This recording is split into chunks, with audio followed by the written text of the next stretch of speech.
The International Red Cross confirms 24 hostages have now been released by Hamas from Gaza. That includes 13 Israelis, plus several Thai citizens and one Filipino, freed under a separate deal brokered by Qatari officials. Alex Hogan is at Schneider's Children's Medical Center near Tel Aviv, Israel, with the latest. Alex. Hi, Kaylee. So we're able to see these live images coming in of the hostages in buses heading toward the airbase. There they will receive medical support, speak to doctors and psychologists before individually they are sent to different medical centers. And this one behind me is the Children's Hospital near Tel Aviv. And now that we officially have confirmation that there are 4 children who have been freed in this deal just in the last hour or so, we have that official word of who they are. We expect that we will see them here today. And it's worth noting just the remarkable stories that we have heard in the weeks out here about who these people are and their loved ones who have been begging for their release. So one of the groups, the family, is 2 little girls, a sister, a 2-year-old and a 4-year-old. They have been released along with their mother. And we have heard the father of this family repeatedly demand for the release of his wife and his 2 little girls. So he is one of the very lucky few families who tonight will be reunited back with his daughters and his wife again. Now, altogether, there are 3 sets of mothers and daughters. That is an amazing, amazing bit of news that we have just learned here on the ground, because that has been one of the goals that the Israeli government had demanded, was asking for the families, the mothers and daughters, to be released together, and the mothers and sons, I should say. So 2 little girls, sisters, released together, another little girl, 5 years old, and a little boy, 9 years old. We can actually hear some cheering from the streets here. People are celebrating here tonight in Tel Aviv. It is a moment of celebration. There's also a lot of caution and fear to celebrate too soon for those who have not yet received word on their loved ones. But this is just night 1 of this ceasefire broker deal to bring more hostages home, more ahead in the next 3 days, Kaylee. So we will wait on that. Alex, you know, Roz and Aviv Asher are the 2 little girls you're referring to, and their mother released now to be home with their dad, Yoni. It's great news for that family.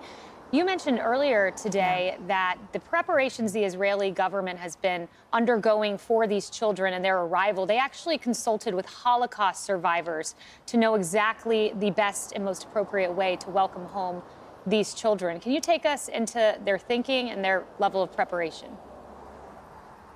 Yeah, unfortunately, that's something that they had to do. But given the really dire conditions that we realize these hostages likely have been living in the last 7 weeks, the government here consulted with the Holocaust survivors who are still alive here in Israel, talking to them about what it was like for them when they were released from the Holocaust, about what the traumas were for them, what the triggers were for them, and how the government today could make this transition as seamless as possible and as painless as possible, given through how much people have already been through. And some of these children, we are learning, will be coming home to find out that they no longer have families. Not these specific children, but the children that could be part of this group of 50, because the soldiers have been told not to give them any specific details about their family if these children do ask. That should be done in a more safe environment. So a lot of consultations with different members of the community here, and having to speak with Holocaust survivors about what it was like for them, knowing that there are also hostages right now who were in the Holocaust as well. So it's just an incredibly traumatic time tonight. Millions of people are glued to the TV screens in their homes, waiting to have a little bit more word, more answers, more clarity about what is all unfolding in front of us in this moment. Kaylee. Alex, thank you very much.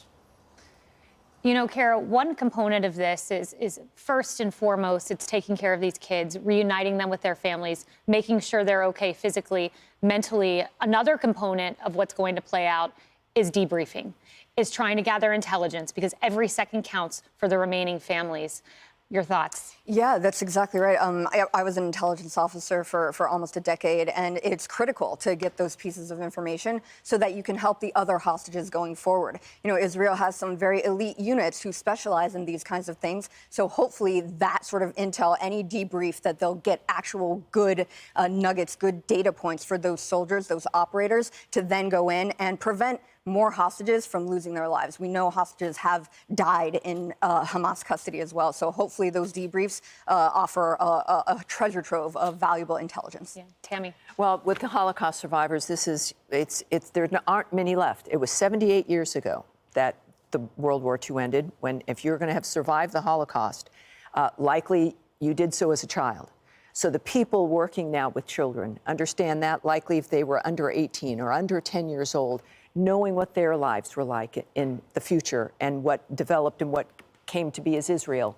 They have a special understanding of what those individuals, all of them, especially the women, but certainly the children, are going to have to expect for the rest of their lives, really. Yeah, for the rest of their lives.